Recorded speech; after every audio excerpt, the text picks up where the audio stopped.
শৌচকর্ম সারতে গিয়ে জলে পড়ে নিখোঁজ এক স্কুল ছাত্র। সোমবার দুপুরে খাতড়ার পাপড়া ব্রিজ সংলগ্ন এলাকার ঘটনা। স্থানীয় সূত্রে খবর, নকরি গ্রামের বাসিন্দা একাদশ শ্রেণীর ছাত্র রিতেশ মহাপাত্র এদিন সাইকেলে চেপে খাতড়া শহরে টিউশনি পড়তে এসেছিল। পরে বাড়ি ফেরার পথে পাপড়া ব্রিজ সংলগ্ন সেচকালে শৌচকর্ম সারতে গিয়ে জলে পড়ে যায়। বিষয়টি স্থানীয়দের নজরে আসতেই তারা খাতড়া থানায় খবর দেয়। খবর পেয়ে ঘটনাস্থলে এসে পৌঁছান খাতড়ার এসডিপিও অভিষেক যাদব, আইসি সমিত ভট্টাচার্য, বিডিও দেবজিৎ রায়, পঞ্চায়েত সমিতির সভাপতি বিশ্বজিৎ বাগদি সহ অন্যান্যরা। পুলিশের তরফে বিপর্যয় মোকাবিলা দপ্তরের কর্মীদের দিয়ে ওই সেচ খালে চালানো হচ্ছে তল্লাশি। শেষ পাওয়া খবর পর্যন্ত নিখোঁজ ছাত্রের সন্ধান মেলেনি।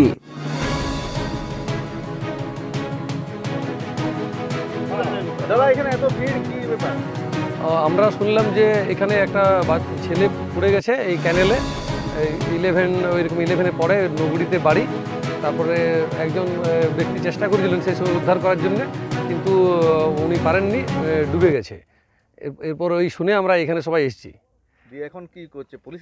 এখন পুলিশ প্রশাসন এসছে, সিভিল ডিফেন্সের ছেলেরা জলে নেমে খোঁজাখুঁজির চেষ্টা করছে, কিন্তু আমরা চাইছি যে ইমিডিয়েট বাঁকুড়া থেকে বা যেখান থেকে আনা সম্ভব ডুবির এনে যত সম্ভব তাড়াতাড়ি সম্ভব উদ্ধার করার কাজ যাতে হয়।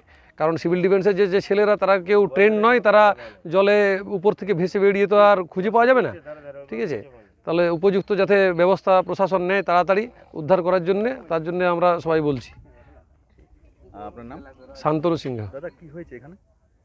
এখানে শুনলাম যে একজন বাচ্চা মোটামুটি ওই টিউশনে কোথায় গেছিলো, তারপর টিউশনে আসার পর এখানে শৌচালয় পায়খানায় গিয়েছিল, তারপর কেনেলে ওই নেমেছিল আর কি জল শেষ করার জন্য। হয়তো ছেলেটা সাঁতার টাতার জানা নেই, তো এখানে শুনলাম যে এরকম তলিয়ে গেছে জলের নিচে তলিয়ে গেছে।